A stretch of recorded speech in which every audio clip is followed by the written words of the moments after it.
Okay, in this section we discuss about the design of a helical gear if the diameter is unknown. ഇപ്പോൾ കഴിഞ്ഞ സെഷനിൽ നമ്മൾ പറഞ്ഞത് diameter non ആവുകയാണെങ്കിൽ എങ്ങനെ ഡിസൈൻ ചെയ്യണമെന്നാണ്. ഈ കേസിൽ നമ്മൾ പറയുന്നത് ഡയമീറ്റർ അൺനോൺ ആണ്. അതായത് ഡയമീറ്ററെ കുറിച്ച് നമുക്ക് ഇൻഫോർമേഷനും ക്വസ്റ്റ്യനും ഇല്ല എങ്കിൽ നമ്മൾ എങ്ങനെയായിരിക്കണം ഹെലിക്കൽ ഗിയർ ഡിസൈൻ ചെയ്യുന്നത്. ഫസ്റ്റ് വൺ എന്താ ക്വസ്റ്റ്യൻ പറഞ്ഞിരിക്കുന്നത്, helical gear is required to transmit 35 kW at 1500 rpm. So power is given as 35 kW and the speed is given as 1500 rpm, that is pinion speed is given, so that is taken as n1, and the helix angle is 30 degree, so the beta is given as 30 degree and 20 degree fdi means full depth involute എന്നാണ്, അതിൻ്റെ short form ആണ് fdi. So alpha തന്നിട്ടുണ്ട്, pressure angle 20 degree and ഇത് involute എന്ന് പറയുന്നുണ്ട്. Both gears are made of same material. അപ്പോൾ നമുക്ക് ഇഷ്ടമുള്ള മെറ്റീരിയൽ നമുക്ക് ചൂസ് ചെയ്യാം. സോ നമ്മളിവിടെ മെറ്റീരിയൽ സെലക്ട് ചെയ്യുന്നു, ദാറ്റ് ഈസ് സ്റ്റീൽ. അപ്പോൾ നമ്മളിവിടെ എന്താ material, pinion and gear are made up of same material, for we assume it is a steel. ഇതെന്താണ് നമ്മൾ അസ്യൂം ചെയ്തത്, സ്റ്റീൽ. ഏത് മെറ്റീരിയൽ ആണെങ്കിലും നമുക്ക് സെലക്ട് ചെയ്യാം. നമ്മൾ സ്റ്റീൽ എന്നങ്ങ് എടുത്തു, രണ്ടും സ്റ്റീൽ എന്നിട്ട് നമ്മൾ കൺസിഡർ ചെയ്തു. Having A design stress of 56, അതിൻ്റെ അലോബിൾ സ്ട്രെസ് നമുക്ക് എടുക്കേണ്ട ആവശ്യമില്ല. സിഗ്മ ഡി ഓൾറെഡി അവർ തന്നിരിക്കുന്നു 56 MPa. So sigma D1 is sigma D2 56 MPa. അവിടെ അവർ പറഞ്ഞിരിക്കുന്നു ബ്രിന്നർ ഹാർഡ് നമ്പർ 200, അതായത് ബ്രിന്നർ ഹാർഡ് നമ്പർ നമ്മൾ എടുക്കുന്ന മെറ്റീരിയലിൻ്റെ ഹാർഡ്നെസ് നമ്പർ എത്രയാണ്, 200 ആണെന്ന് പറഞ്ഞിട്ടുണ്ട്. അടുത്ത സെഷനിൽ പറഞ്ഞത് starting torque is 20% greater than the main torque. ഇത് ചില ക്വസ്റ്റ്യനിൽ തരും, ചില ക്വസ്റ്റ്യനിൽ ഇതിൻ്റെ ആവശ്യകത വരുന്നില്ല. അപ്പോൾ തരുവാണെങ്കിൽ മാത്രം നമ്മളിത് ചെയ്താൽ മതി, ഇല്ലെങ്കിൽ നമ്മളിത് ഒഴിവാക്കുക. The starting torque is 20% greater than main torque means നമുക്ക് കിട്ടുന്ന ടോർക്കിനേക്കാൾ ഒരു 1.2 ടൈംസ് കൂടെ കൂടുതലായിരിക്കും അതിൻ്റെ സ്റ്റാർട്ടിംഗ് ടോർക്ക്. അപ്പോൾ ഇക്വേഷനിൽ നമ്മൾ കിട്ടുന്നത് എപ്പോഴും മെയിൻ ടോർക്കാണ്. ആ മെയിൻ ടോർക്കിൻ്റെ 1.2 ടൈംസ് ആയിരിക്കും സ്റ്റാർട്ടിംഗ് ടോർക്ക്. നമ്മൾ ഡിസൈൻ ഡേറ്റ ബുക്കിൽ ടോർക്കിനെ റെപ്രസെൻറ്റ് ചെയ്യുന്നത് MT എന്നാണ്. നമുക്കപ്പോൾ എഴുതാം MT മാക്സിമം, അതാണ് starting torque. Maximum starting torque എന്താണ്, 1.2 ടൈംസ് ഓഫ് MT നമ്മൾ റെപ്രസെൻറ്റ് ചെയ്യും. ഇനി പറഞ്ഞിരിക്കുന്നു the speed reduction of gear ratio എന്താണ്, 3:1. Those I or G is equal to 3.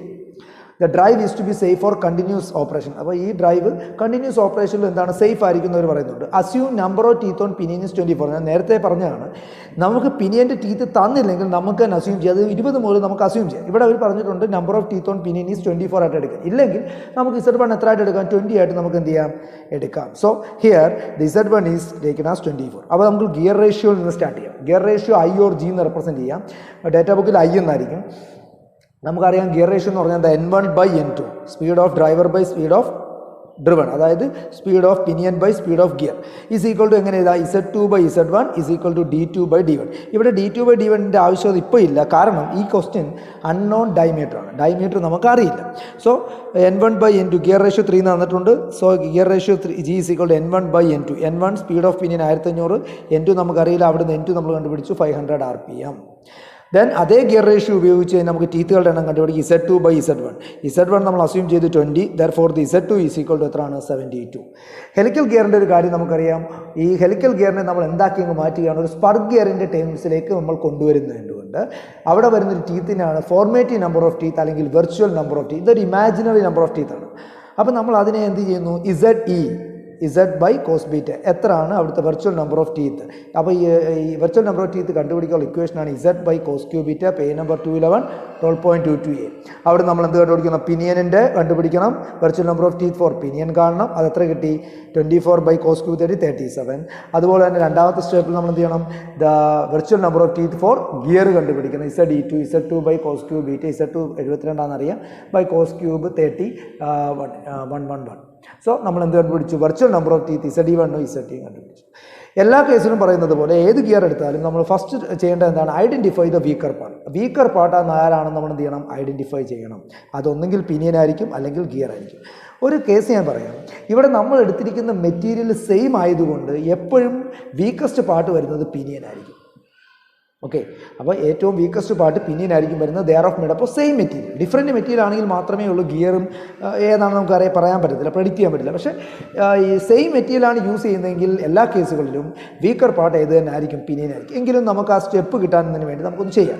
So identify the weaker part. You have to find out the form factor. Form factor, Lewis form factor ആണോ equation നമ്മുടെ കയ്യിലുണ്ട്, 0.154 - 0.912/Z. കാരണം ഇത് എടുത്തിരിക്കുന്നതിന് ഏത് ഇക്വേഷനാണ്, page number 204 equation 12.5d എടുത്തുകൊണ്ടിരിക്കുന്നു. കാരണം ഈ ഇക്വേഷൻ ഏതിൻ്റെയാണ്? 20 ഡിഗ്രി ഇൻവല്യൂട്ടിൻ്റെയാണ്. അപ്പം 14.5 ഡിഗ്രി ഇൻവല്യൂട്ട് ഉണ്ട്, 20 ഡിഗ്രി ഇൻവല്യൂട്ട് ഉണ്ട്, 20 ഡിഗ്രി സ്റ്റബ് ഉണ്ട്. ഏതാണോ നമുക്ക് തന്നിരിക്കുന്നത് അതിൻ്റെ ഇക്വേഷൻ നമ്മൾ യൂസ് ചെയ്യുക. ഇതിനകത്ത് ഇസഡ് എന്നാണ് കൊടുത്തിരിക്കുന്നത്, പക്ഷേ ഇത് എവിടെ നമ്മൾ എടുക്കുന്ന ഇക്വേഷനാണ്? ഇത് നമ്മൾ എടുത്തിരിക്കുന്ന സ്പർ ഗിയറിൽ നിന്നാണ്. പക്ഷേ നമുക്ക് വേണ്ടത് ഏത് ഗിയറിലാണ്? ഹെലിക്കലാണ്. അതുകൊണ്ട് ഇസഡ് നമ്മളൊരു മാറ്റം വരുത്തണം. ഇസഡ് എന്ന് പറയുന്നത് ഇപ്പോൾ ഹെലിക്കൽ ഗിയറിൻ്റെ അവിടെ നിന്ന് ഇസഡ് എന്ന് പറഞ്ഞ് എടുത്തു കഴിഞ്ഞാൽ അത് ഇസഡ് തന്നെയാണ്. ഓക്കെ, പക്ഷേ ഇത് സ്പർ ഗിയറിൽ നിന്ന് എടുക്കുന്ന ഇക്വേഷനാണ്. അതുകൊണ്ട് ഇസഡ് എന്നുള്ള ഇക്വേഷനിൽ നമ്മൾ എന്ത് മാറ്റം വരുത്തണം? ഇസഡ് എന്നാണ്. അപ്പം പിനിയൻ്റെ കാണുമ്പോൾ എന്ത് വരും? ZE1 ആണ് എടുക്കുന്നത്. അപ്പോൾ 37 എടുക്കണം. അപ്പോൾ ഗിയറിൻ്റെ ഫോം ഫാക്ടർ കാണുമ്പോൾ Z2 എന്നല്ല എടുക്കേണ്ടത്, ZE2. അത് എത്ര? 111, മറ്റേ 72 ഉള്ളൂ. അതെടുക്കാൻ പാടില്ല. അങ്ങനെ നമുക്കത് കിട്ടി. ഇനി എന്ത് കണ്ടുപിടിക്കണം? Strength factor. നമുക്കറിയാം എന്താ ഫോം ഫാക്ടറിനെ അലോബിൾ സ്ട്രെസ് കൊണ്ട് മൾട്ടിപ്ലൈ ചെയ്താൽ നമുക്ക് എന്ത് കിട്ടും? സ്ട്രെങ്ത് ഫാക്ടർ കിട്ടും. So you have to multiplied it with allowable stress. Allowable stress sigma d1 sigma d2 same ആണ് 56 megapascal. Already that is given in your question. അല്ലെങ്കിൽ മെറ്റീരിയലിനനുസരിച്ച് നിങ്ങൾക്ക് ഏതെങ്കിലും ഒരെണ്ണം അസ്യൂം ചെയ്യുക, അല്ലെങ്കിൽ ടേബിളിൽ പോയി മെറ്റീരിയലിന് കറസ്പോണ്ടിങ് ആയിട്ടുള്ള allowable stress നിങ്ങൾക്ക് എന്ത് ചെയ്യാം? എടുക്കാം. Strength factor for pinion 0.129 into 57.22. Strength factor for gear നമുക്ക് എത്ര? 8.15. ഈ രണ്ട് വാല്യൂ കമ്പയർ ചെയ്യുമ്പോൾ the strength factor of pinion എന്താണ്? കുറവാണ്. Therefore the weaker part is pinion, the design is based on pinion. രണ്ടാമത്തെ സ്റ്റെപ്പ് നമുക്ക് ഫൈൻ മൊഡ്യൂളാണ്. ഇവിടെയാണ് ഇക്വേഷൻ നമ്മൾ ആദ്യത്തെ കേസിൽ പറഞ്ഞതുപോലെ മാറ്റം വരുന്നത്. ഇവിടെ ഡയമീറ്റർ അൺനോൺ ആകുമ്പോൾ തന്നെ ഈ എക്സ്പ്രഷൻസ് ആണ് നമ്മൾ യൂസ് ചെയ്യേണ്ടത്. സെയിം ഇക്വേഷൻ തന്നെയാണ് 214 ഇക്വേഷൻ 12.24b തന്നെയാണ് നമ്മൾ എടുക്കുന്നത്. രണ്ട് പാർട്ടായിട്ടാണ് ഇക്വേഷൻ കിടക്കുന്നത്. അതിൽ ഈ പാർട്ടാണ് നമ്മൾ എന്ത് പറയുന്നത്? ഈ സിഗ്മ MT വരുന്ന, അതായത് ടോർക്ക് വരുന്ന എക്സ്പ്രഷനാണ് നമ്മൾ ഇവിടെ എന്ത് ചെയ്യേണ്ടത്? ചൂസ് ചെയ്യേണ്ടത്. ഡയമീറ്റർ നോൺ ആണെങ്കിൽ നമ്മൾ നേരത്തെ സെഷനിൽ പറഞ്ഞ ആ ഇക്വേഷനാണ് യൂസ് ചെയ്യേണ്ടത്. സെയിം ഇക്വേഷൻ തന്നെയാണ്, രണ്ടായിട്ട് കിടക്കുന്നതെന്ന് മാത്രമേ ഉള്ളൂ. അപ്പോൾ ഈ ഇക്വേഷൻ യൂസ് ചെയ്യുന്നു. ഇവിടെ നമുക്ക് അറിയുന്ന കാര്യങ്ങൾ എടുത്തെഴുതാം. സിഗ്മ ഡി അറിയാം 56 kPa. കെ നമ്മൾ നേരത്തെ പറഞ്ഞ പോലെ B/M എന്ന റേഷ്യോ ആണ്. അത് എത്രയായിട്ട് നമ്മൾ അസ്യൂം ചെയ്യുന്നു? 15. അവിടുന്ന് B = നമുക്ക് എത്ര എഴുതാം? 15 mn. ഇത് നമുക്ക് പിന്നീട് ഉപയോഗിക്കുന്നതിന് വേണ്ടിയാണ്. നമുക്ക് ഇവിടെ കെയുടെ വില 15 നമ്മൾ അസ്യൂം ചെയ്തു. CW മീൻസ് വിയർ ഫാക്ടർ ആണ്. അത് എൻക്ലോസ്ഡ് ഗിയർ ആണ് നമ്മൾ എടുക്കുന്നു. കണ്ടിന്യൂസ്ലി ലൂബ്രിക്കേറ്റഡ് ആണ് നമ്മൾ എടുക്കുന്നു. അത് പേജ് നമ്പർ 241 ടേബിൾ 12.2 നിന്ന് നമ്മൾ അതിൻ്റെ വില കണ്ടുപിടിക്കുന്നു 1.14. നിങ്ങൾക്ക് ഇഷ്ടമുള്ളത് വേണമെങ്കിൽ സെലക്ട് ചെയ്യാം. നമ്മൾ എല്ലാ കേസിലും ഇതെടുക്കുന്നതായിരിക്കും നല്ലത്. ഓക്കെ, ഇത്രയും നമ്മൾ ചെയ്തു. ഇനി നമുക്ക് എന്തൊക്കെയാണ് വേണ്ടത്? CV വേണം. CV നമുക്ക് അറിയണമെങ്കിൽ നമുക്ക് ഇവിടെ അറിയില്ല. കാരണം നേരത്തെ കേസ് നമ്മൾ ട്രയൽ എടുക്കേണ്ട ആവശ്യകത വന്നില്ല. പക്ഷേ ഇവിടെ നമുക്ക് ട്രയൽ എടുത്തേ പറ്റൂ. കാരണം ഡയമീറ്റർ നമുക്ക് എന്തല്ല? അൺനോൺ അല്ല. കാരണം CV coefficient of velocity factor ആണ്. ഇത് വെലോസിറ്റിയിൽ നിന്നേ കിട്ടും. വെലോസിറ്റി കാണണമെങ്കിൽ നമുക്ക് ഡയമീറ്റർ വേണം. ഈ കേസിൽ ഡയമീറ്റർ ഇല്ല. അതുകൊണ്ട് ഡയമീറ്റർ അൺനോൺ ആവുന്ന ക്വസ്റ്റ്യനുകളിലെല്ലാം CV നമ്മൾ അസ്യൂം ചെയ്യണം. ഒരു ട്രയൽ വാല്യൂ ആയിട്ട് നമ്മൾ അസ്യൂം ചെയ്യുന്നു. സോ ഈ കേസിലും നമ്മൾ CVയുടെ വില ഒരു ട്രയൽ വാല്യൂ ആയിട്ട് അസ്യൂം ചെയ്യുന്നു. For trial CV is equal to 0.5. Diameter unknown ആവുന്ന എല്ലാ പ്രോബ്ലത്തിലും CV ഇതുപോലെ അസ്യൂം ചെയ്യണം. ക്യാപിറ്റൽ Y നമുക്കറിയാം pi into Y1. So pi into 0.129 0.40. അപ്പോൾ ക്യാപിറ്റൽ Y കിട്ടി. നമുക്കറിയാം power is equal to torque into omega. Torque means MT into omega. ഈ കേസ് ഒരു ജനറൽ എക്സ്പ്രഷൻ ആണ്. ഇവിടെ പവർ എപ്പോഴും വാട്ട്സിൽ തന്നെ ആയിരിക്കണം. അപ്പോൾ MT ഈസ് ഈക്വൽ ടു എന്താ? Power by omega 35 omega 2πn/60. അത് പിനിയൻ്റെ ആയതുകൊണ്ട് നമ്മൾ ആ പിനിയൻ്റെ സ്പീഡ് ഇടുന്നു. നമുക്ക് 222.816 ന്യൂട്ടൺ മീറ്റർ. ഓക്കെ, അവിടെ നിന്ന് MT മാക്സ് കാണണം. കാരണം MT മാക്സ് എന്ന് പറഞ്ഞാൽ 1.2 MT എന്ന് പഠിച്ചു. അതുകൊണ്ട് 1.2 കൊണ്ട് മൾട്ടിപ്ലൈ ചെയ്ത് ന്യൂട്ടൺ മീറ്ററിൽ കിട്ടി. MM-ലാക്കാൻ 10⁻³ കൊണ്ട് മൾട്ടിപ്ലൈ ചെയ്യാം. ഓക്കെ, എന്നിട്ട് ഇക്വേഷനകത്തോട്ട് MN എന്ന് പറയുന്നതിൻ്റെ ഇക്വേഷനകത്തോട്ട് നമ്മൾ എന്ത് ചെയ്യുക? എല്ലാ വാല്യൂസും സബ്സ്റ്റിറ്റ്യൂട്ട് ചെയ്യുമ്പോൾ നമുക്ക് കിട്ടും ദ നോർമൽ മൊഡ്യൂൾ ഈസ് 5.05. ഇത് നമ്മൾ എന്തുമായിട്ട് കമ്പയർ ചെയ്യണം? സ്റ്റാൻഡേർഡ് മൊഡ്യൂൾ ടേബിളുമായിട്ട് കമ്പയർ ചെയ്ത് MN എത്ര ആയിട്ട് എടുത്തു? 6 mm. അപ്പോൾ പ്രിഫേർഡ് ആണ് നമ്മൾ നോക്കേണ്ടത്. മൊഡ്യൂൾ സ്റ്റാൻഡേർഡ് മൊഡ്യൂളിൽ പ്രിഫേർഡ് നമ്പർ ഓഫ് ടീത്ത് നോക്കുക. അപ്പോൾ page number 239 table 12.2 normal module എത്ര കിട്ടി? 6 mm. മൂന്നാമത്തെ സ്റ്റെപ്പിൽ നമ്മൾ ഡയമീറ്റർ നോൺ ആവുന്ന ക്വസ്റ്റ്യനിൽ എന്താ ചെയ്തിരുന്നത്? അവിടെ നമ്മൾ നമ്പർ ഓഫ് ടീത്ത് വീണ്ടും കണ്ടുപിടിക്കുകയാണ് ചെയ്തത്. എന്നാൽ ഇവിടെ ടീത്ത് അല്ല കണ്ടുപിടിക്കുന്നത്, ഡയമീറ്റർ കണ്ടുപിടിക്കുക. ഡയമീറ്റർ കണ്ടുപിടിക്കാനുള്ള ഇക്വേഷനാണ് D = ZMN/cos β. ഈ ZE അല്ല, കാരണം ഇത് ഹെലിക്കൽ ഗിയറിൽ നിന്ന് നേരിട്ടെടുക്കുന്ന ഇക്വേഷൻ ആയതുകൊണ്ട് Z തന്നെയാണ്. അപ്പോൾ പേജ് നമ്പർ 211 12.19 നമുക്ക് ആദ്യം D1 കണ്ടുപിടിക്കുക. അപ്പോൾ Z1 MN/cos β. Z1 24 ആണ് into 6/cos 30 166.2. So 167 whole number ആക്കി എഴുതുക. D2 നമ്മൾ കണ്ടുപിടിക്കുന്നു Z2 MN/cos. Z2 76 ആണ്, MN 6 ആണ്, cos 30 നമുക്ക് എത്ര 4. അപ്പം ഡയമീറ്റർ ഓഫ് പിനിയനും കിട്ടി, ഡയമീറ്റർ ഓഫ് ഗിയറും കിട്ടി. ഓക്കെ, അപ്പോൾ ഈ തേർഡ് സ്റ്റെപ്പിൽ നമ്മൾ എന്ത് കണ്ടുപിടിക്കുന്നു? You have to find out the diameters of pinion and gear. അടുത്ത് നമ്മൾ എന്താണ്? ഫോർത്ത് സ്റ്റെപ്പിലേക്ക് നമ്മൾ പോകുന്നു അല്ലേ. അപ്പം 3 സ്റ്റെപ്പ് വരെ നമുക്ക് കിട്ടി. ഡയമീറ്റർ വരെ നമുക്ക് ഓൾറെഡി കിട്ടിക്കഴിഞ്ഞു. നെക്സ്റ്റ് സ്റ്റെപ്പ് നമുക്ക് എന്താണ്? ഇവിടുന്ന് വീണ്ടും നമ്മളൊരു ഗിയർ റേഷ്യോ ഒന്ന് കണ്ടുപിടിക്കാം. ഈ ഡൈമീറ്റർ വെച്ച്. അപ്പോൾ ഗിയർ റേഷ്യോ d2/d1 നമ്മുടെ ഗിയർ റേഷ്യോ 3 അവർ തന്നിരിക്കുന്നത്. നമുക്ക് ഏകദേശം എത്ര തന്നെ കിട്ടി? 2.98. സോ കാൽക്കുലേറ്റ് ചെയ്തിരിക്കുന്ന ഡൈമീറ്റർ വെച്ച് കാൽക്കുലേറ്റ് ചെയ്തിരിക്കുന്ന ഗിയർ റേഷ്യോ നമ്മുടെ തന്നിരിക്കുന്ന ഡേറ്റയ്ക്ക് തന്നിരിക്കുന്ന ഗിയർ റേഷ്യോ ആയിട്ട് ഏകദേശം അടുത്ത് തന്നെയാണ്. മറ്റേ 3ഉം 2.98. അതുകൊണ്ട് നമ്മൾ എടുത്തിരിക്കുന്ന പാരാമീറ്റേഴ്സ് ഒക്കെ എന്താണ്? സേഫ് ആണ്. നമുക്ക് കണ്ടിന്യൂ ചെയ്യാം. ഫേസ് വിഡ്ത്ത് കാണുന്ന നമുക്ക് b = 50 mm നമ്മൾ നേരത്തെ എഴുതി വെച്ചിട്ടുണ്ട്. അതിന് 50 × 6 നമുക്ക് എത്ര കിട്ടി? 19 mm. നാലാമത്തെ സ്റ്റെപ്പിൽ ഈ ഫേസ് വിഡ്ത്ത് സേഫ് ആണോ എന്ന് നമ്മൾ എന്ത് ചെയ്യണം? അറിയാം. അപ്പോൾ അതിന് നമ്മൾ ചെയ്യേണ്ടത് എന്താണ്? b മിനിമം നമ്മൾ എന്ത് ചെയ്യണം? ചെക്ക് ചെയ്യണം. അപ്പോൾ b മിനിമം എന്താ b മിനിമം കാണാനുള്ള ഇക്വേഷൻ? 1.15 പൈ mn/sin β അല്ലേ? കഴിഞ്ഞ പ്രോബ്ലത്തിൽ ഞാൻ പറഞ്ഞതാണ് b മിനിമം കാണാനുള്ള ഇക്വേഷൻ ഓൾറെഡി നമ്മൾ എടുത്താണ്. എവിടെ നിന്നാണ് എടുത്തിരിക്കുന്നത്? പേജ് നമ്പർ ഈ ഇക്വേഷൻ എടുത്തിരിക്കുന്നത് എവിടെ നിന്നാണ്? പേജ് നമ്പർ 211 ഇക്വേഷൻ 12.23b അല്ലേ? ആ ഇക്വേഷനിൽ നമ്മൾ എടുക്കുന്നു. ഇവിടെ നമുക്ക് അറിയാത്ത കാര്യങ്ങളൊന്നുമില്ല, എല്ലാം അറിയുന്നതാണ്. 1.15 പൈ × mn6 ആണ് sin 30. നമുക്ക് എത്ര കിട്ടി? 43.35. നമ്മൾ കാൽക്കുലേറ്റ് ചെയ്ത് വെച്ചിരിക്കുന്ന ഫേസ് വിഡ്ത്ത് എത്ര? 90. അപ്പോൾ കാൽക്കുലേറ്റ് ചെയ്തിരിക്കുന്ന വാല്യൂ ഈ b മിനിമത്തേക്കാൾ വലുതായതുകൊണ്ട് നമ്മുടെ calculated value of face width എന്താണ്? സേഫ്. ദാറ്റ് ഈസ് നാലാമത്തെ സ്റ്റെപ്പ്. അഞ്ചാമത്തെ സ്റ്റെപ്പ് എന്താണ്? Check for σd1. കാരണം σd1 അവർ തന്നിരിക്കുന്ന ഇട്ട് നമ്മൾ ചെയ്തത്. അപ്പോൾ ഇനി നമ്മൾ ഈ ഇക്വേഷൻ ഉപയോഗിച്ചുകൊണ്ട് FT = σdv × CV × B × Y × mn/CW ഇതെല്ലാം സെയിം ആണ്, നേരത്തെ ചെയ്ത പോലെ. കാരണം നമ്മൾ പറഞ്ഞല്ലോ ഡയമീറ്റർ നോൺ ആണെങ്കിലും ഡയമീറ്റർ അൺനോൺ ആണെങ്കിലും നമ്മുടെ ഈ സ്റ്റെപ്പുകളൊക്കെ നമുക്ക് സെയിം ആയിട്ടാണ് വരുന്നത്. Check for b minimum, check for σd1 അതെല്ലാം സെയിം ആണ്. മൊഡ്യൂളിൽ മാത്രമാണ് നമുക്ക് അവിടെ വരുന്ന വ്യത്യാസങ്ങൾ വന്നത്. നമ്മൾ കഴിഞ്ഞ സെഷനിൽ പറഞ്ഞതാണ്. അപ്പോൾ ഇവിടെ ചെക്ക് ഫോർ σd1 ഇക്വേഷൻ ഏതാണ്? FT = σd × CV × B × Y × mn/CW. Equation 12.24a page number 214. അവിടെ നമുക്ക് FT കണ്ടുപിടിക്കാം. നേരത്തെ നമ്മൾ FT കണ്ടുപിടിക്കാനുള്ള ഇക്വേഷൻ ഇതുപോലെ എടുത്താണ് 1000 PCS/V. ഇവിടെ നമുക്ക് അത് തന്നെ യൂസ് ചെയ്യാം. 1000 × PCS/V. CS നമുക്ക് എന്താ? സർവീസ് ഫാക്ടർ നമുക്ക് 1 ആയിട്ട് അസ്യൂം ചെയ്യാം. കാരണം അതൊരു സ്റ്റഡി ലോഡാണ് നമ്മൾ കൺസിഡർ ചെയ്യുക. സോ 1000 × P പവർ കിലോ വാട്ടിലിടുന്ന ഈ ഇക്വേഷനിൽ ഇടുന്ന പവറുകൾ എപ്പോഴും ഡേറ്റാ ബുക്കിൽ നിന്ന് എടുക്കുന്ന ഇക്വേഷൻ ആണെങ്കിൽ അവിടുത്തെ പവർ എപ്പോഴും കിലോ വാട്ട് ആയിരിക്കും. നമ്മൾ നമ്മളായിട്ട് ഉപയോഗിക്കുന്ന ഇക്വേഷൻ ആണെങ്കിൽ പവർ കിലോ വാട്ടിൽ നിന്ന് വാട്ട്സിലാക്കിയേക്കും. ഓക്കെ. വെലോസിറ്റി കാണാനുള്ള ഇക്വേഷൻ അറിയാം. πd1 n/60. അത് നമുക്ക് 13.11. FT കാണാൻ എന്താ? 1000 × 35 × CS നമ്മൾ 1 ആയിട്ട് അസ്യൂം ചെയ്തു. 13.11 യു വിൽ ഗെറ്റ് 2669.71 ന്യൂട്ടൺ. അപ്പോൾ ടാൻജൻഷ്യൽ ഫോഴ്സ് FT നമുക്ക് കിട്ടി. ഇനി നമ്മൾ എന്താ? CV നമ്മൾ നേരത്തെ ട്രയലായിട്ട് അസ്യൂം ചെയ്തേ ഉള്ളൂ. ആ CV നമുക്ക് ഇനി എന്ത് ചെയ്യണം?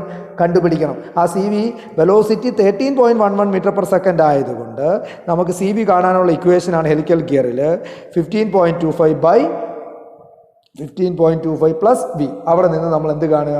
U have to find out the coefficient of velocity. ഇത് പേജ് നമ്പർ 214 കിടപ്പുണ്ട്. ഓക്കെ, പേജ് നമ്പർ 214 ഈ CV യുടെ ഇക്വേഷൻ കിടപ്പുണ്ട്. അവിടെ നിന്ന് നമ്മൾ CV യുടെ വില കണ്ടുപിടിച്ചു 0.537. ഇനി നമ്മൾ എന്ത് ചെയ്യുക? നമ്മുടെ ഇക്വേഷൻ അത് ഇട്ട് കൊടുക്കുക. FT യുടെ വില നമുക്കറിയാം. അടുത്ത വേണ്ട σd ആണ് കണ്ടുപിടിക്കേണ്ടത്. ആ σd നമ്മൾ അൺനോൺ ആയിട്ട് നിർത്തി. FT ഓൾറെഡി നമുക്കറിയാം. ഇൻറ്റു CV നമുക്ക് കിട്ടി 0.537. B ഫേസ് വിഡ്ത്ത് നമുക്കറിയാം 90. 0.406 is the capital Y. അത് നമുക്കറിയാം. Divided by CW 1.15 you will get 26.48 megapascal. So the calculated value of σd1 എത്രയാണ്? 26.48 megapascal. നമ്മൾ തന്നിരിക്കുന്ന 56 megapascalനേക്കാൾ കുറവായതുകൊണ്ട് നമുക്ക് പറയാം നമ്മുടെ ഡിസൈൻ എന്താണ്? Design is same. അടുത്ത സ്റ്റെപ്പിൽ നമ്മൾ എന്താ? നേരത്തെ ചെയ്ത പോലെ തന്നെ ഡൈനാമിക് ടൂത്ത് ലോഡ് കാണാനുള്ള ഇക്വേഷൻ നമ്മുടെ കയ്യിലുണ്ട് അല്ലേ? Dynamic tooth load FD = FT + K3V × CB cos square beta + FT × cos beta divided by K3V + √CB cos square beta + FT അല്ലേ? ഇത് എവിടെ നിന്നുണ്ട്? Page number 214 equation number 12.26a അല്ലേ? ഈ ഇക്വേഷൻ അവിടെ കിടപ്പുണ്ട്. സോ അവിടെ നമുക്ക് യൂസ് ചെയ്യാം. ഇതിൽ K3 നമുക്ക് താഴെ തന്നെ തരും. എത്രയാണ്? 20.67 അവർ ഓൾറെഡി പറയും. സോ K3യുടെ വില നമുക്ക് 20.67, അത് ആ ഇക്വേഷൻ തൊട്ട് താഴെ തന്നെ ഉണ്ട്. ഇനി നമുക്ക് ഇതിനകത്ത് ഇല്ലാത്ത എന്താ? വെലോസിറ്റി നമുക്കറിയാം 13.11 കണ്ടുപിടിച്ചു. B face width 90. ബീറ്റ നമുക്കറിയാം ഹെലിക്സ് ആംഗിൾ ആണ്. FT നമ്മൾ കണ്ടുപിടിച്ചു. ഇതിനകത്ത് ഇല്ലാത്ത ടേം എന്ന് പറയുന്നത് C എന്നുള്ള പാരാമീറ്ററാണ്. അപ്പോൾ C കണ്ടുപിടിക്കാൻ നമുക്ക് വെലോസിറ്റി ഉണ്ട് എത്ര? 13.11 m/s അല്ലേ? ടേബിൾ 12.14 പോവുക. ടേബിൾ 12.14ലേക്ക് പോവുക. അവിടെ നമ്മുടെ വെലോസിറ്റിക്ക് അനുസരിച്ചുള്ള ഇറർ കൊടുത്തിട്ടുണ്ട്. പക്ഷേ നമ്മുടെ വെലോസിറ്റി 13.11 ആണ്. അപ്പം നമുക്ക് വെലോസിറ്റി എന്ന് പറയുന്നത് 12 കഴിഞ്ഞാൽ പിന്നെ ഏതാണ്ട് വേറെ ഒത്തിരി കഴിഞ്ഞിട്ടുള്ളതാണ് വേണ്ടത്. നമുക്കപ്പം വെലോസിറ്റി 13 തൊട്ട് മുമ്പുള്ള വെലോസിറ്റി വേണമെങ്കിൽ എടുക്കാം. അതിൽ നിന്ന് നമുക്ക് എന്താ പറയുക 13 മീറ്റർ പെർ സെക്കൻഡ് കറസ്പോണ്ടിങ് ആയിട്ടുള്ള ഇറർ വാല്യൂ നമുക്ക് എടുക്കാം. എത്ര? 0.0330 mm. ടേബിൾ 12.14. ഇനി ആ ഇറർ എടുത്തതിന് ശേഷം നമ്മൾ ടേബിൾ 12.14 എടുത്തതിന് ശേഷം അടുത്ത നമ്മൾ ഏത് ടേബിളിലേക്ക് പോകാം? ടേബിൾ 12.12ലേക്കാണ് പോകേണ്ടത്. ടേബിൾ 12.12ലേക്ക് പോകുക. 12ലേക്ക് പോകുമ്പം അവിടെ ചോദിക്കുന്നൊരു കാര്യമുണ്ട്. ഒരു ടേബിളുണ്ട്, ഏതൊക്കെ ആണ് കോമ്പിനേഷൻ? സ്റ്റീൽ അതുപോലെ സ്റ്റീൽ കാസ്റ്റ് അങ്ങനെ. നമ്മൾ എടുത്തിരിക്കുന്ന സ്റ്റീൽ കോമ്പിനേഷനാണ്. ഇറർ 0.330യേക്കാൾ തൊട്ടടുത്ത് വരുന്ന ഇതുണ്ടോ എന്ന് നോക്കുക. ഇതില്ല എന്നുണ്ടെങ്കിൽ ഇതിന് തൊട്ട് താഴെ വരുന്നതേ നോക്കാവുള്ളൂ, മേലോട്ട് പോകുന്നത് നോക്കരുത്. അതേതാണ്? 0.03. അതിന് കറസ്പോണ്ടിങ് ആയിട്ട് ആൽഫ എത്ര ഡിഗ്രിയാണ്? 20 ഡിഗ്രി. അപ്പോൾ 20 ഡിഗ്രി ഇൻവല്യൂട്ട് ടൂത്തിനുള്ള ഈ 0.03ക്കുള്ള സി എന്ന് പറയുന്ന പാരാമീറ്റർ നമ്മൾ എന്ത് ചെയ്യുക? കാണുക. ഏത് കോമ്പിനേഷനുള്ള? Steel combination. അത് 343.34 ആണ്. അതെടുക്കും. പക്ഷേ ഇതല്ലല്ലോ നമ്മുടെ ഒറിജിനൽ വാല്യൂ. നമുക്ക് ആക്ച്വൽ വാല്യൂ എന്ന് പറയുമ്പോൾ നമ്മൾ ഈ കിട്ടിയത് ഇൻറ്റു നമ്മുടെ ആദ്യത്തെ ഇറർ ഉണ്ടല്ലോ അതേ മൾട്ടിപ്ലിക്കേഷൻ ചെയ്യുക, അതേ ഡിവൈഡഡ് ബൈ നമ്മൾ എടുത്ത ഇറർ വാല്യൂൻ്റെ ഒരു വാല്യൂ ഉണ്ടല്ലോ അതുകൊണ്ട് ഡിവൈഡ് ചെയ്യണം. അപ്പോൾ എപ്പോഴും ഓർത്തോണം, കിട്ടുന്ന സി നമ്മൾ എടുത്താലും കുഴപ്പമില്ല, വലിയ വ്യത്യാസങ്ങളൊന്നും വരുന്നില്ല. ഇപ്പം നമ്മൾ മറന്നു പോയി കഴിഞ്ഞാൽ അത് തന്നെ എടുക്കുക. ഇല്ലെന്നുണ്ടെങ്കിൽ നമുക്ക് കറക്റ്റായിട്ട് കിട്ടണമെന്നുണ്ടെങ്കിൽ ഈ 343.4നെ നമ്മൾ എന്തുകൊണ്ട് മൾട്ടിപ്ലൈ ചെയ്യണം? ആദ്യത്തെ ഇറർ ഉണ്ടല്ലോ നമ്മൾ എടുത്തിരിക്കുന്ന വെലോസിറ്റി കറസ്പോണ്ടിങ്, അതുകൊണ്ട് മൾട്ടിപ്ലൈ ചെയ്തിട്ട് നമ്മൾ ഈ വാല്യൂ 343.4 കിട്ടാൻ ഏത് ഇററാണ് ഉപയോഗിച്ചത് ആ ഇറർ കൊണ്ട് ഡിവൈഡ് ചെയ്യുമ്പോൾ നമുക്ക് ആക്ച്വൽ വാല്യൂ ഓഫ് സി നമുക്ക് കിട്ടും. ഇനി ഈ ഇക്വേഷനകത്തോട്ട് നമ്മൾ എന്ത് ചെയ്യുക? എഫ് ഡിയുടെ ഇക്വേഷനകത്തോട്ട് ആ സിയുടെ വിലയെല്ലാം കൂടി ഇട്ട് കൊടുക്കുക. You will get the dynamic tooth load is 17,730.4 newton. അപ്പോൾ എഫ് ഡി നമുക്ക് കിട്ടും. ഇതാണ് 6th സ്റ്റെപ്പ്. 7th സ്റ്റെപ്പ് എന്താണ്? ലിമിറ്റിംഗ് ലോഡ് ഫോർ വിയർ കാണും. F W is equal to D1BQ by cos square metre. Page number 215 12.26 ഇതിനകത്ത് D1 അറിയാം, നമുക്ക് കിട്ടിയതാണ് അല്ലേ? 498 നമുക്ക് D1 ഈസ് 167 mm നമുക്ക് കിട്ടിയതാണ്. ബി ഫേസ് വിഡ്ത്ത് 90 നമുക്കറിയാം. ബീറ്റ 30 ഡിഗ്രി ആണെന്നറിയാം. ക്യൂ അറിയില്ല, കെയു അറിയില്ല. ക്യൂ കാണാൻ തൊട്ട് താഴത്തെ ഇക്വേഷൻ അവിടെ പറയുന്നുണ്ട് 2D2 by D2 plus D1. D2 498, D1 160. ഈ ഇക്വേഷൻ ഇട്ട് നമ്മൾ കണ്ടുപിടിക്കുന്നു 1.49. കെയുടെ വില കാണാനൊരു ഇക്വേഷൻ ഇതാണ്. സിഗ്മ ES സ്ക്വയർ അവിടെ തന്നെ കിടപ്പുണ്ട്. Sine alpha N by 1.4 into 1/E1 plus 1/E2. അപ്പോൾ ഇവിടെ നമുക്ക് മെറ്റീരിയൽ തരാതിരുന്നിട്ട് നമ്മളെടുത്ത ഒരു അസംഷനാണ് സ്റ്റീൽ കോമ്പിനേഷൻ. അപ്പോൾ ഈ ഇക്വേഷൻ്റെ ആവശ്യകത ഇല്ല, കാരണം സിഗ്മ ES ഓൾറെഡി നമുക്ക് തന്നിട്ടില്ല. ഇപ്പോൾ തന്നിട്ടില്ലെങ്കിൽ നമുക്ക് അസ്യൂം ചെയ്ത് ചെയ്യാം. പക്ഷേ അതിനേക്കാൾ നല്ലത് നമുക്ക് വേണമെന്നുണ്ടെങ്കിൽ ആൽഫ 20 ഡിഗ്രി സ്റ്റീൽ കോമ്പിനേഷനിൽ കെയുടെ വാല്യൂ നമുക്ക് ഓൾറെഡി എന്ത് ചെയ്യാം? നമ്മുടെ ടേബിളിൽ പോയി ഇത് ഇങ്ങനെ ഒരു ടേബിൾ അവിടെ കിടപ്പുണ്ട്. ഹാൻഡ് നമ്പറും സ്റ്റീൽ കോമ്പിനേഷൻ ആൽഫ 20 ഡിഗ്രിക്ക് കറസ്പോണ്ടിങ് ആയിട്ട് നമ്മൾ കെയുടെ വാല്യൂ ആ ടേബിളിൽ നിന്ന് എന്ത് ചെയ്യുക? സെലക്ട് ചെയ്യുക 0.539. എന്നിട്ട് നമ്മൾ എന്ത് ചെയ്യുക? ഇക്വേഷനകത്തോട്ട് ഇട്ട് കൊടുക്കുക. ബാക്കിയെല്ലാം നമുക്കറിയാം. അപ്പോൾ എഫ് ഡബ്ല്യു കിട്ടി എത്ര? 16,094. എന്നാൽ ഈ വാല്യൂ എന്തിനേക്കാൾ കുറവാണ്? എഫ് ഡിയേക്കാൾ കുറവാണ്. എഫ് ഡബ്ല്യു കിട്ടുന്നത് കൂടുതലാണ്. പക്ഷേ ഇവിടെ എന്താണ്? F W less than F D. അപ്പോൾ നമുക്ക് പറയാം pinion is subject to rapid wear. നമ്മൾ ഡിസൈൻ ചെയ്യുന്ന പിനിയൻ എന്തുണ്ടാകാനുള്ള സാധ്യതയുണ്ട്? വിയർ ആൻഡ് ടിയർ കൂടാനുള്ള സാധ്യതയുണ്ട്. അതുകൊണ്ട് പിനിയൻ്റെ സർഫസ് എന്ത് ചെയ്യണം? Harden to higher Brinell hard number. Higher harden number വെച്ച് അതിനെ എന്ത് ചെയ്യണം? ഹാർഡൻ ചെയ്യണം. കഴിഞ്ഞ പ്രോബ്ലത്തിൽ നമുക്ക് കിട്ടിയ എന്താണ്? എഫ് ഡബ്ല്യു വലുതും എഫ് ഡി ചെറുതുമാണ്. അത് കറക്റ്റാണ്. അപ്പോൾ F W greater than F D ആകുമ്പോൾ there is no wear and tear. അവിടെ എന്തില്ല? വിയർ ആൻഡ് ടിയർ ഇല്ല. അപ്പോൾ മെറ്റീരിയൽ വീണ്ടും നമ്മൾ ഹാർഡൻ ചെയ്യേണ്ട ആവശ്യമില്ല. നമ്മളെടുത്ത മെറ്റീരിയൽ സേഫാണ്. പക്ഷേ ഇവിടെ നമ്മളെടുത്ത മെറ്റീരിയൽ എന്തല്ല? സേഫ് അല്ല. Because the F W force due to wear is less than F D. അതുകൊണ്ട് the pinion is subjected to എന്താണ്? Rapid wear. അതുകൊണ്ട് പിനിയൻ്റെ മെറ്റീരിയൽ സർഫസ് നമ്മൾ എന്ത് ചെയ്യണം? കുറച്ചുകൂടെ ഒന്ന് ഹാർഡൻ ചെയ്യണം. ഓക്കെ, ഇവിടെ ഈ ഒരു ഇതുണ്ടല്ലോ, ഈ കെ എടുത്ത വാല്യൂ ഇത് നമുക്ക് ഇങ്ങനെയും ചെയ്യാം. അതുപോലെ തന്നെ ഇതിട്ട് ഇപ്പോൾ സിഗ്മ ES ഒരു 680 എന്നൊക്കെ എടുത്തിട്ട് നമുക്ക് അസ്യൂം ചെയ്തിട്ട് ചെയ്യാം. പക്ഷേ സൈൻ ആൽഫ എന്ന് കണ്ടുപിടിക്കാനുള്ള ഇക്വേഷൻ ഉണ്ട് നമുക്ക്. എന്താ? ഒരു tan alpha n is equal to അല്ലേ? കാരണം ആൽഫ എൻ നമുക്കില്ല. ആൽഫയും ഹെലിക്സ് ആംഗിൾ ബീറ്റയും നമുക്കുള്ളൂ. അപ്പം നമുക്ക് വേണമെന്നുണ്ടെങ്കിൽ ആ equation tan alpha n is equal to tan 20 into cos tan alpha n is equal to tan alpha into cos beta. ആ എക്സ്പ്രഷൻ യൂസ് ചെയ്ത് നമുക്ക് എന്ത് കണ്ടുപിടിക്കാം? ആൽഫ എൻ കണ്ടുപിടിക്കാം. എന്നിട്ട് ഇത് 650 ഇട്ട് കൊടുക്കുക. E1 E2 നമുക്ക് ആ ടേബിൾ പേ നമ്പർ 11 പോയി ടേബിൾ 1.1 നിന്ന് നമുക്ക് എന്ത് ചെയ്യാം? വേണമെങ്കിൽ E1 E2 എടുത്ത് അങ്ങനെയും നമുക്ക് ചെയ്യാം. ഇല്ലെന്നുണ്ടെങ്കിൽ നിങ്ങളുടെ ഈ ഹെലിക്കൽ ഗിയറിനകത്തുള്ള ടേബിളിൽ നിന്ന് വെച്ച് തന്നെ നമുക്ക് ബ്രിന്നർ ഹാർട്ട് നമ്പറും ആൽഫ 20 ഡിഗ്രിയും സ്റ്റീൽ കോമ്പിനേഷനും വെച്ചുകൊണ്ട് നമുക്ക് കെയുടെ വില ഡയറക്റ്റായിട്ട് എന്ത് ചെയ്യാൻ കഴിയും? ഇത് രണ്ടിൽ ഏത് വേണമെങ്കിലും ചെയ്യാം.